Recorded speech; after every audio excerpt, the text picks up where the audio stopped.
Welcome to the Tri-Cities Mixtape. This is Burning for You by Scott Clay. Another cold night of silence, another ghost in your vices. I just hope that you will come back home. I see a faint view of a lifetime. Troubled hearts don't start at the same line. I know you've been so far away. I know it's hard for you to stay.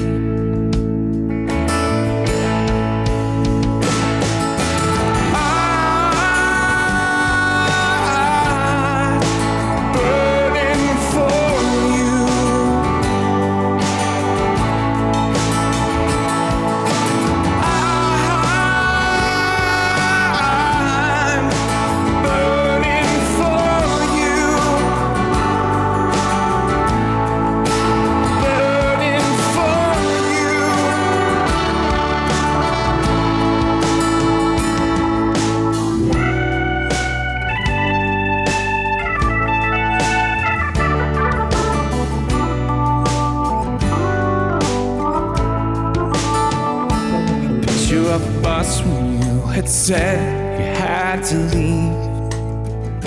A voice on the line saying where you need to be.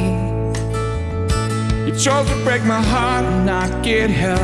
You chose a living hell and not your health. I may never know the demons that you had to face, but know the ones that visit me while you are away.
Silence.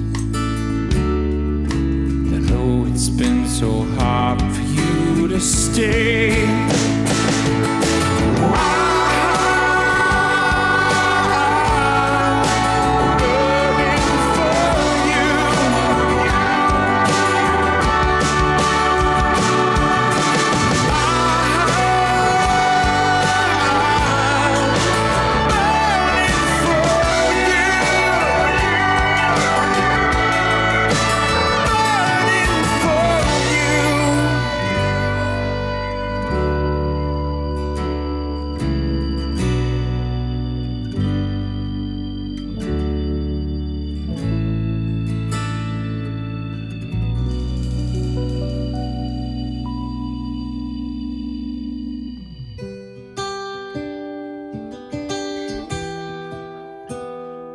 You're listening to Tri-Cities Mixtape. This is Utah by Scott Clay.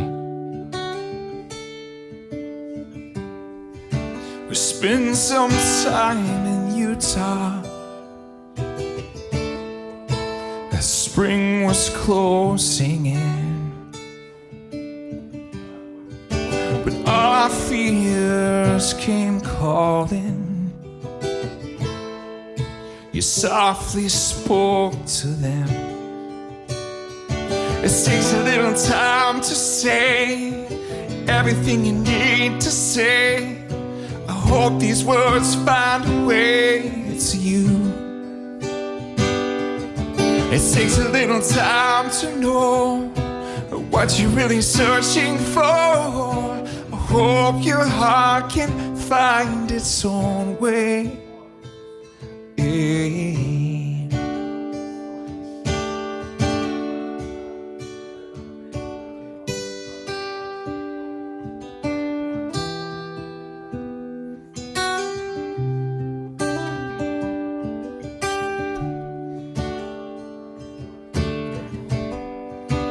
deep inside the canyon, love can still be found, buried by the river,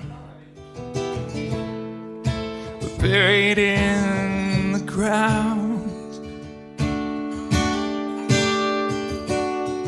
It takes a little time to say everything you need to say. I hope these words find ways to you.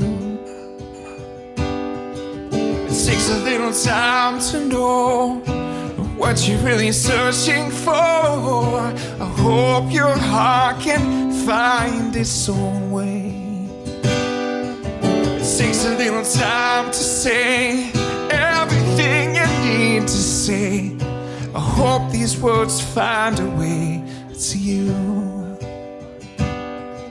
It takes a little time to know what you're really searching for. I hope your heart can find its own way.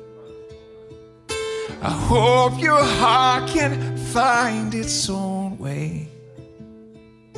I hope your heart can find its own way. Ooh.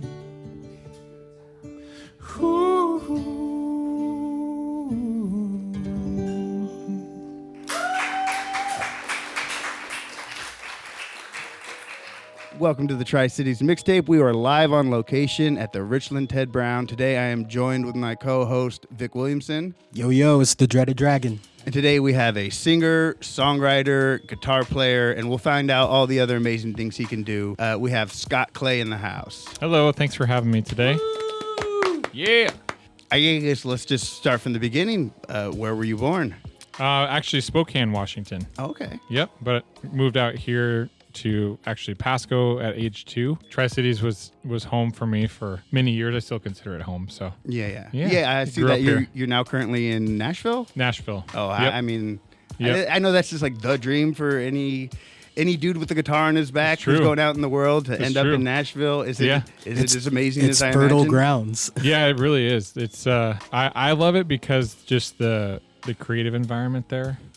Because my focus and my passion is songwriting. It's just a collaboration place for me, just to click with so many other people that are like-minded in that way. That's so big. I'm from Atlanta, Georgia, and Okay. yeah, shout out East Coast. Yeah, it's true. But I can't even count how many times my family and my grandma and all of us would pack up and go up to Nashville or Memphis Yep. to go catch, the Oh, greatest yeah. show. So some Oh, people, yeah. they don't even swoop down to the ATL. You get all the cool rap acts, but honestly, like Nashville is a haven for singer-songwriters. It's like, It really is. It's a mecca. It's, Okay. It truly is. yeah, that's awesome that you made it Yeah, there, man. I've loved it. So what got you into playing music? It was church that first got me launched in that direction. Right. Yeah. yeah. Choir, or were you instrument No, first? it was youth group, and I think if I remember correctly, whoever had been doing music had moved on. Maybe it was old enough that they moved away from youth group, and we just were looking for new people to play. And my best friend, shout out to Jeff Luttrell. Okay. Wait, that sounds familiar. Oh, Yeah, he lives go here ahead. in town. Oh, okay. He and I were both kind of trying to figure out guitar, but only a few months in. And we just kind of just said, "Hey, let's just do this." And we just committed to each other. Let's get on stage. Let's start attempting to sing and play. Yeah. And it was a small enough group. There's maybe 20 of us at youth group. So Right. they were all accepting of us just kind of hashing through what we could. Nice. And it was so much fun. So that was the beginning of music for me. And I guess when did you start writing and feel like that was the way you wanted to express yourself lyrically? That was all at the same time. So all Okay. this started around 14. So I picked up a guitar, and I didn't even question songwriting. It was just immediately part of it. Okay. I don't know what inspired that, other than, I think one way that Jeff and I would practice would just be by jamming. So he'd pick up a 4-chord rhythm line, and we'd attempt to play over that, Right. Yeah. With and then that would just turn into a song. Okay. So What informed your lyrics and your writing at the time? Or because it was a youth group thing, was it more in that focus, or were you not so much. Okay. Yeah. I think maybe, there was just some albums that we picked up, and we liked the material we were listening to. So I think we were kind of trying to replicate some of that. Okay. You know. Nice. Naturally. Yeah. Did you ever take any like formal guitar lessons or? Yeah, more so actually later in life. Oh yeah. Yeah.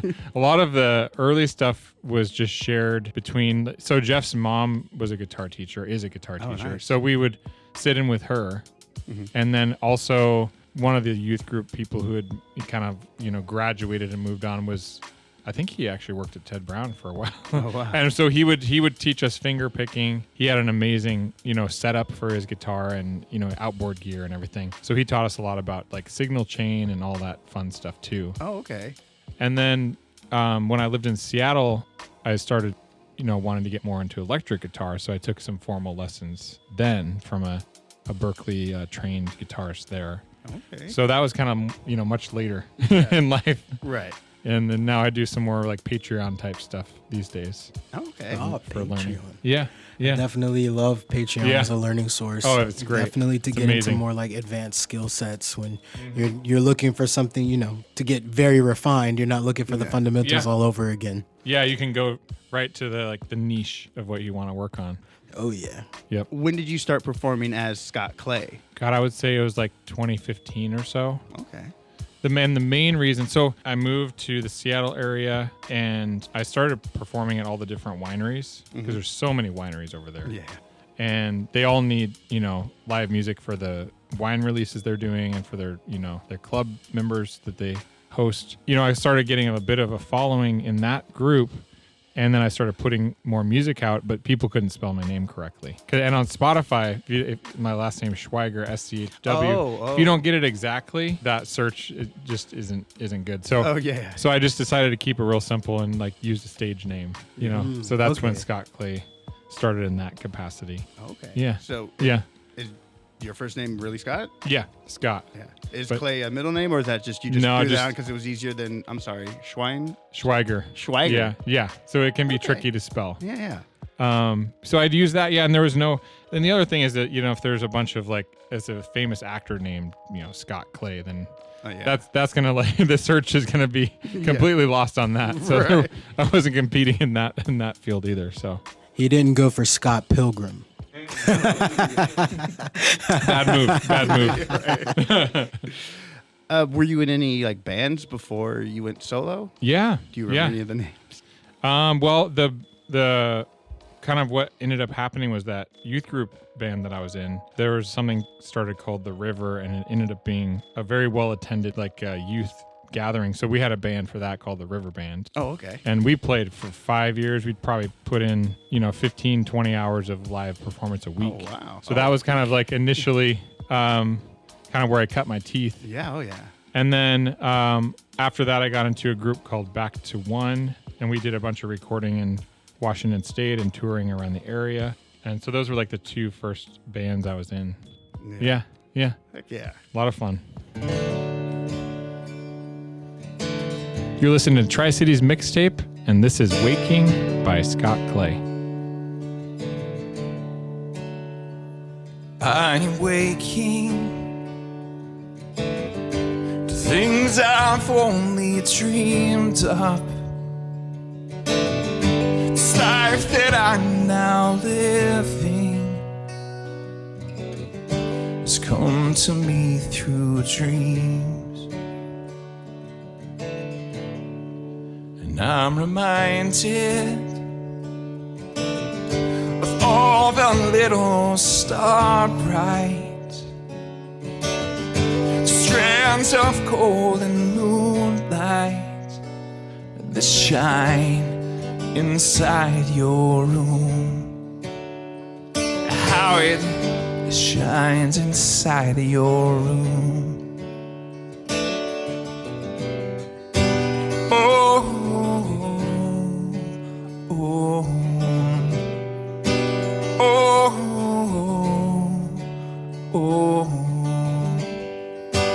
oh, oh, oh.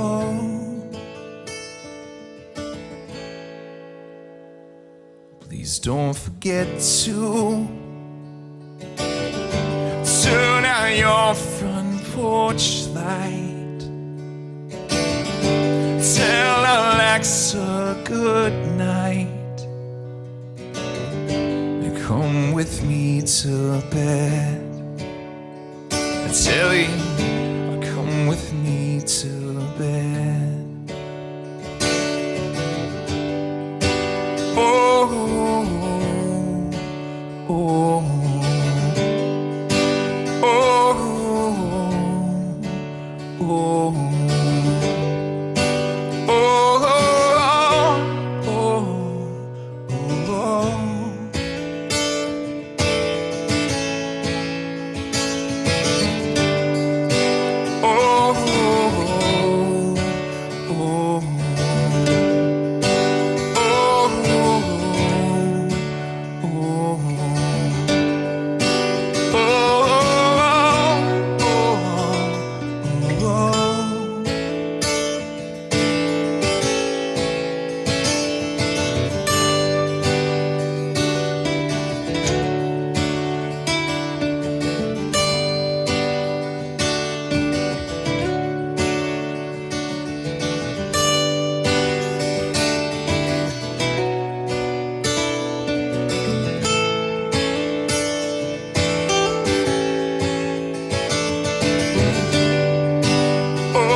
That's a lullaby called Waking.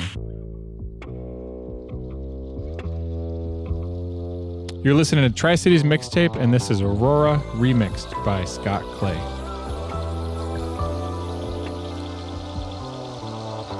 The ring road leads me to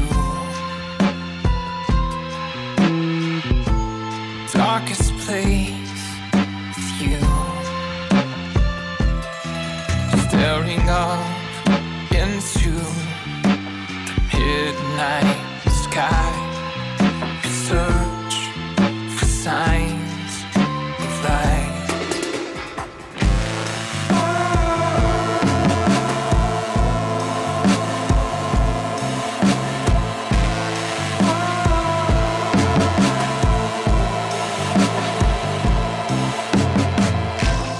Hotel parking lot, we'd almost given up as we walked inside. I turned once more to see the most beautiful sight.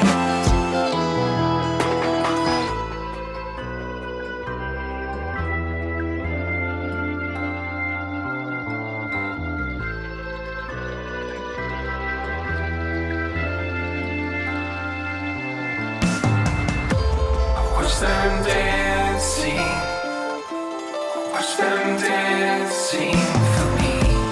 Watch them dancing, watch them dancing for me.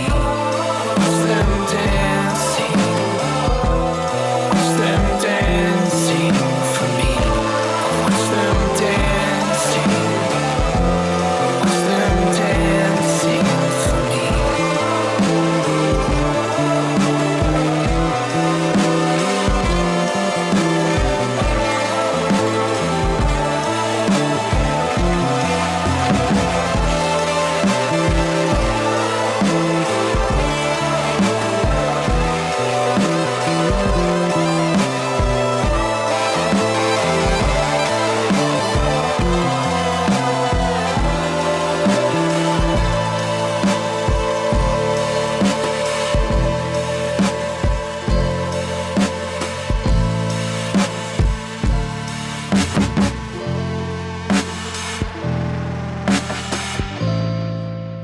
So yeah, it sounds like you're no stranger to the road. Do we have any fun or crazy tour stories you legally can share with us? Sure. I mean, Alaska always comes to mind. Oh, I spent a bunch of time up there. okay. What's it? I guess maybe. Obviously, there's music in Alaska, but it's not a place I think of. Yeah, when you're like hitting the circuit. Yeah, it's kind of off the circuit, which is what makes it, at least in my experience, what makes it a special market, because it's its own little miniature circuit. So I've probably done maybe 5 tours through Alaska, a couple in the wintertime, a couple in the summertime. A booking agent I worked with years ago had done tours through there. Mm-hmm. He was actually from New York City, but he was like, you got to get up there. So there's a lot of opportunity, and there are a lot of festivals and a lot of just, real fun environments. So the venue I played the most there is it's in a national park. It's called Tennecote National Park, and it's out at a copper mine. Okay. But from like the 1800s. Okay. And so to get to the venue, and really to get anywhere in the national park, you take basically a 4x4 truck to the end of the road where there's a huge river, like a glacier river, and then they have to like ferry you across. Oh. And then there's another truck that's been like flown over the river or driven over at low water levels. Yeah. And it picks you up on the other side, and it takes you up to the venue after that. Oh, it's nuts. So it was. That's nuts. Kennecott is awesome. Yeah. So I played out there a bunch of times. I've heard how massive those like glacier rivers and glacier lakes are. Yeah.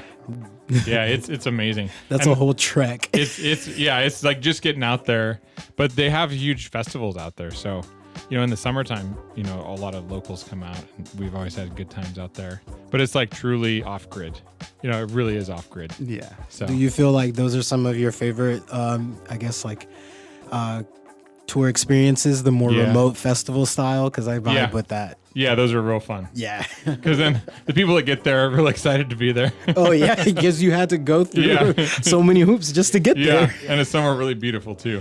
Worth it. Yeah, from my experience playing in bands and from talking to a lot of people, there's those little towns that don't get visited a lot. Like, they're so appreciative of it. And, and they'll remember you when you come back. Definitely. As opposed to like a Seattle where, on any given night, you could almost for free go see live entertainment. Exactly.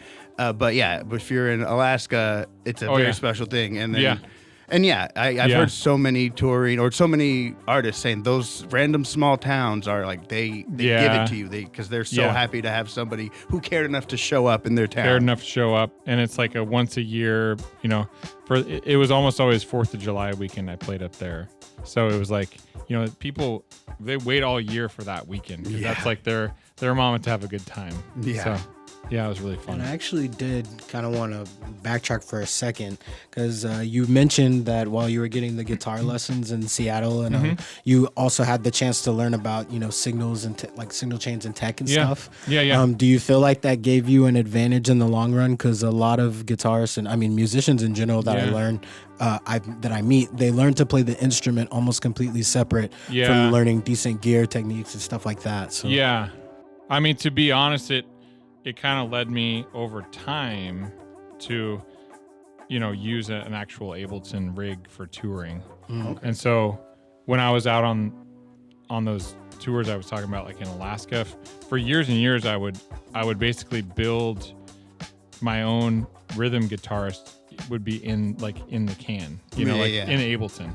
So I was able to do basically like lead and rhythm and it wasn't like an elaborate setup by any means, but it kind of allowed my set to be sort of a duo almost, where I was able to like take some time and actually do some soloing or like, it wasn't just singer-songwriter straightforward. And I feel like that gave me definitely an advantage. Yeah. And it was fun for me as well as an artist. Yeah. So performance-wise, you're playing in a electroacoustic or? Yeah. Yep. Acoustic electric guitar. Yep. Yeah. And then just, I'm sorry. And like, do you have like any effects on them, or you just kind of use the rig for doubling? Yeah. And there'd be some light effects, and that would all be through Ableton as well. Oh, okay. Every so often we'd have some drum tracks and things, but we tried to keep it very stripped down so it still felt natural, like a solo act. Yeah. So when things were happening, it just fit the format. Yeah. But for me as an artist, if you're playing, I was probably playing well over 150 shows a year. it's just a way that, I played the song 90 times this year, but I'm going to play a little differently. I'm going to approach it, do the solo a little different. Maybe, it just gave me as an artist an ability to like just have further depth from my side of things. Right. Which was really fun. Yeah. So I really enjoyed that. But it was a great rig. I still use it quite a bit. Yeah, so staying kind of stripped down, is that just in service of, the songs and how you wrote them, or it's just easier not to bring 5 extra guys on the road with you? Yeah, budget is a part of it for sure. Because that, especially overseas. Oh yeah. It was, and I was touring with other acts, but for them to kind of handle their own, logistics and everything. I think I enjoyed the stripped down version, especially in the UK. Like, I think people really appreciate that format there. Right. It's much more storytelling. People are kind of like glued into the lyrics. Yeah. So it fits there really well. And, it gave a chance to take studio material and, re-envision it in that format. Yeah. So I'm pretty happy with, what happened in that approach. So, yeah. Right. Yeah. Do you ever perform with accompaniment? The next project I'm working on is like basically a Scott Clay and Friends project. Oh, okay, nice. Just because my main focus in Nashville is co-writing right now. Yeah. So there's so many things that are coming out of that process, and I'm going to be allowing the co-writers to actually be featured on the project. So whether they're instrumentalists or vocalists or both. Yeah. And so there'll probably be a live show that comes out of that will have accompanists and all kinds of looking forward to it. 20 plus musicians involved in some capacity. Sounds like a concert DVD or something. Exactly. Kind of rotate some people through. But I do love the spirit of collaboration that comes with music, and I spent a lot of time in the hip hop world where everybody's talking about how they can do everything themselves. I produced my song, and then I wrote it, and then I mixed it, and then I rapped it, and I'm just like, that sounds exhausting and lonely. Yeah. I mean, that's cool that you can do all that, bro, but I like jamming. I like responding because the way Vic hits the drums this time inspired me to play the next note different, and I need that. I can't just sit and play in circles with myself. Yep. Yeah. There's definitely a couple artists out there that when they do things completely by themselves, producing and everything, it sounds amazing. Yeah. But I think by and large, my takeaway has always been, the project would never be finished if it was just in my hands. Exactly. Yeah. It's like having other people around, whether even if they're just truly professionals that are engineers that are like, okay, well, when are we meeting next? That kind of like setting the schedule. Yeah. That's a helpful part of it to me. Yeah. So I love just the accountability of having other people involved because they treat it like a job, and that's a good approach in a lot of ways, There's synergy in that you can't generate alone. Mm-hmm. Yeah. And then from the songwriting perspective as well, there's a whole different layer of that. Even just vocal ranges and stories. Like, I just wrote with a girl from Oklahoma. I haven't spent much time in Oklahoma, so a whole new stories that come out of that experience. How often do you write in like the perspective of somebody else? Like you say you were writing with a woman. Are you writing from her perspective? In that case, yeah, we did. You sit down, you maybe already have established, like, are we writing for you? No, or you just sit down and, like, it just kind of emerges in the session. Yeah. Kind of, like, go down a direction, and then maybe they have some input, maybe you have some input, and then the song kind of starts taking shape. So, yeah, I'll write from other people's perspectives often. Yeah. Yeah. Yeah, it's a fun way. I love it. You're listening to Tri-Cities Mixtape. This is Chief Joseph by Scott Clay. Crossing to the other side, I knew it was the last time that I would see this place again.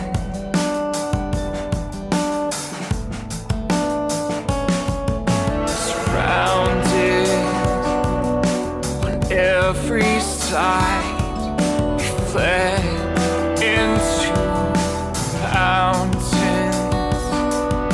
away from all their their guns and empty promises. I will fight no more forever.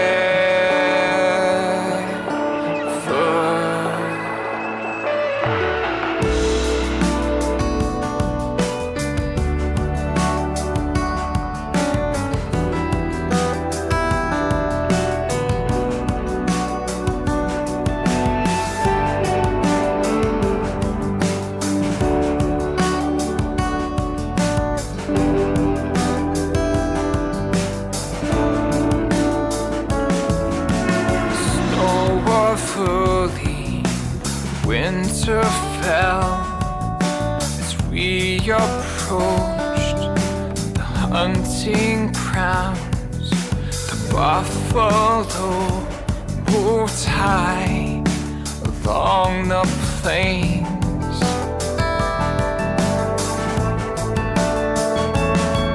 Awoken by the soldiers' yell, bodies of my brothers fell. Placed my rifle down onto the ground. The ground. I will fight no more. I will fight no more. I will fight no more forever.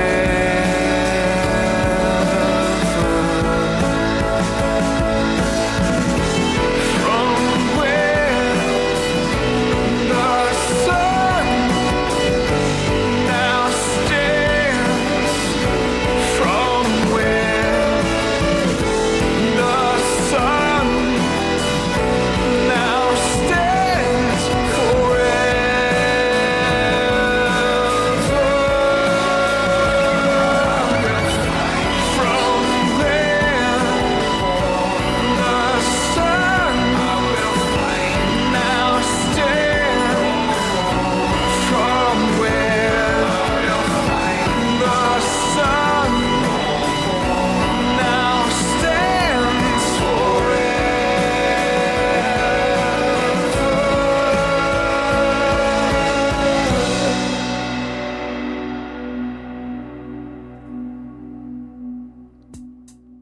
What we're gonna do now is we're gonna book your dream gig. Yeah. And what's the venue? We're gonna Let's just say Nissan Stadium. Nissan Stadium. All right. So you are the opening act. And Yeah. The middle and the closer could be any acts Sure. from all time. If you want Yep. the Beatles and the Doors, Oh, wow. Tupac. Yeah. But yeah, it's only a Yeah. 3-band bill. So Cool. you just opened. Yeah. Oh That was your man. dream gig. I always try to decide on that. I mean, Amos Lee. Oh. I just got to see him. Yeah. Okay. Amos Lee would be great. Well, he'll be the middler or the closer? He'd be a closer. Okay, so who's middling between you and Amos Lee? The war on drugs. Oh. Yeah. okay. Yeah. Nice. Keep the energy up, you know. Yes. Keep things cool and wild. Yeah. That'd be fun. That'd be a fun bill. Yes. And I think it could still happen, Yeah. right? All those Oh yeah. acts are active. Sure. No, it's true. Yeah. Nice. Then yeah, we're manifesting it.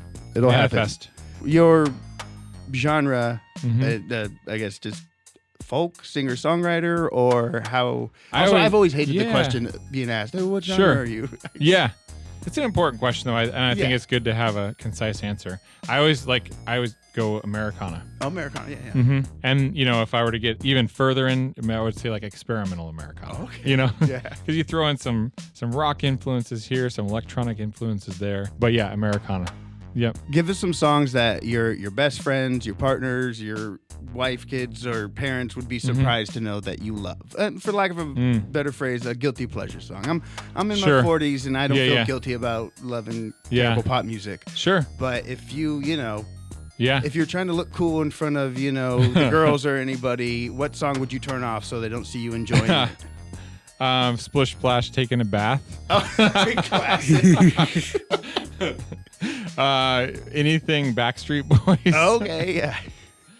Some like 90s country maybe. Yeah. Redneck Woman by Gretchen Wilson. Exactly. Yeah. Do you ever play any fun like pop covers or? Sure. Yeah, I remember I Want It That Way. Yeah. I would play that because there's some breweries where, I'd play and it would be like you get tipped $20 to play a song. Oh, okay. And there was the crowd, like they kept putting in money for me to play that song over again. Oh, again? Yeah, so I made like a couple $100 in like 20 minutes. But then the bartenders came up and they're like, even though the crowd wants it more, like we've done it. You've done it 3 times in a row is too much. Oh, in a row. Yeah. Oh. Yeah, I'll play pop songs all day long. Don't block the hustle. Don't block the hustle. Exactly. For real. If they're asking me to play Backstreet Boys or about 3 times in a row, then at 20 a pop, you're definitely making your money too. Exactly. They're hammered. You're right. Well, and how they do things on Broadway in Nashville is like the highest bidder gets to choose the song. Oh. So there was this guy, one of my friends, Cody Joe was playing. And he does kind of like a outlaw country kind of act with, he's got a classical guitar. And this guy had $100 bills and just kept like song after song, dropping them in his hat. And he would, kept requesting songs. He did 7 in a row, $700. Oh. In like 45 minutes. Man. And all of us were just like, oh, we respect that. Like That's definitely one of those situations where if you don't know the song, you just fake it. Oh yeah. Just make it work. Oh yeah. Yeah, the band made good money that night. Oh yeah. That was awesome. That's awesome. Yeah, that is awesome. Yeah, I know. Before we let you go, a quick question to kind of like, wrap everything up, especially seeing how much experience that you have in the music world. Like you said, you were playing 150 shows a year at one point, like all of the tours you've gone, the roads less traveled. Is there anything that you would have told yourself, maybe the young Scott Schweiger from like, whenever you first picked up the guitar in that youth group, or even the Tri-Cities youth or Northwest youth that, you were once a proponent of? What's some advice or some great tips on what to do, what not to do? Well, I mean, I think in some ways, I wouldn't never say just go all in 100%, because I think having a balance in life is actually important. But I would say know for a fact that you can do it. Like, period. Like there's no like, will you, can you, like, who will help you? It's like, if you want this, do it. Yes. It's that simple. Yes. It's that simple. So, but I do think, it doesn't mean, because I see a lot of, especially in Nashville, people show up and they give themselves quote unquote 3 years to make it. It's like, well, you've already made it. Like you're here in town. Yeah. You're playing your guitar, playing your songs. That's making it. So don't put the expectation out on other people. Right. Oh yeah. Just own it for yourself. Yes. So I think that's a big part of it. Yeah. That's really, really, really unique, man. I like that. Yeah. But yeah, I guess before we go, is there any like shout outs you want to give, or anybody you want to holler at, or a girl you are talking to want to say hi to her?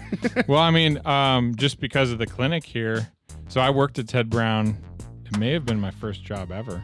Ted Brown? Yeah. Oh, awesome. Yeah. So shout out to Bill Burke, who he still manages some of the regional stores. And just, that's kind of where a lot of my guitar learning happened, was right here in the store. And then I worked for Breed Love Guitars when I lived in Bend, Oregon. Oh, are they based out of Bend? Yeah, they're based out of Bend. So I never knew that. I'll be playing their guitars at the clinic today. Yeah. So shout out to Breed Love Guitars. I saw the guitars that you had on those stage. Those are gorgeous. They're so beautiful. Yeah. Those are fun guitars. So I worked there. I worked in their quality control department for a year. Oh, play testing the instruments and setting them up. And so shout out, just because it's relevant to what's happening today. Oh, so for sure. Shout out to Ted Brown Music and Breed Love Guitars. All right. Yeah. So for Vic Williamson and Miguel Ortiz and the Tri-Cities Mixtape, Scott Clay, thank you. Thank you.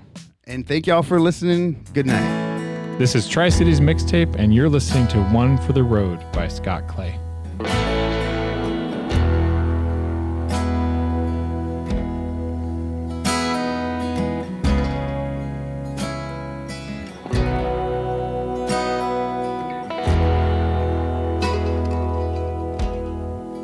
Out here today,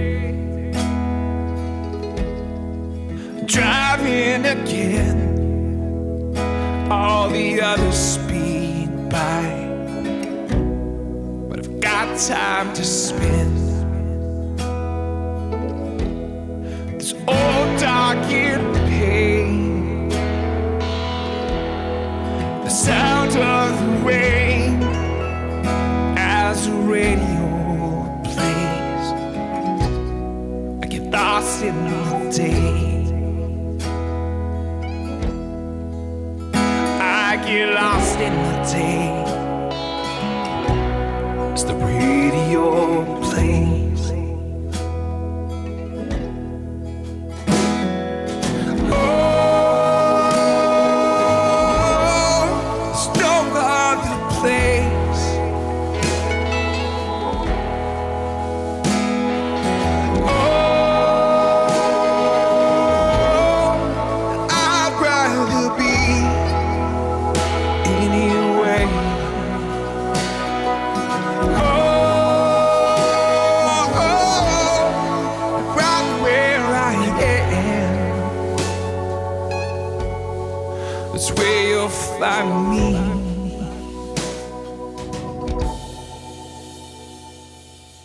Upon the stage tonight, the glow of neon light cast shadows behind, laughing passers-by. I've never played here before, and I'm feeling unsure, but the people are kind, the beer is still good. The bartender smiles and hands me one for the road.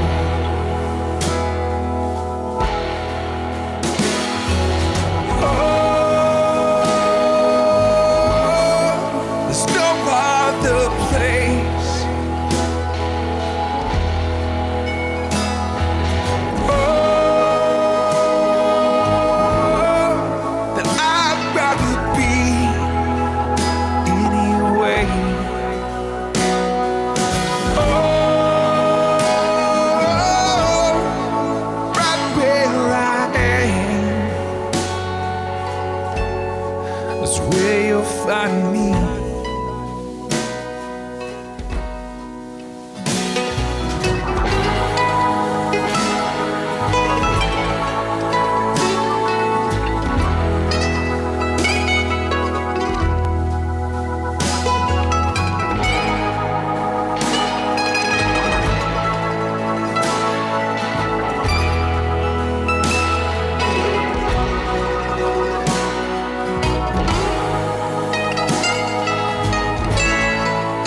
Right where I am.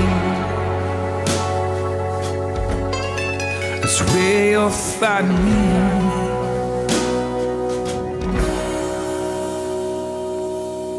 That's where you'll find me.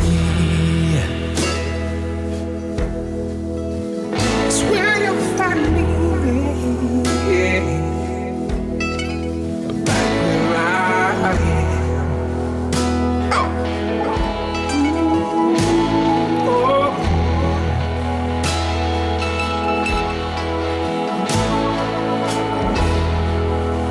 Take another one for the road. I'll take one more.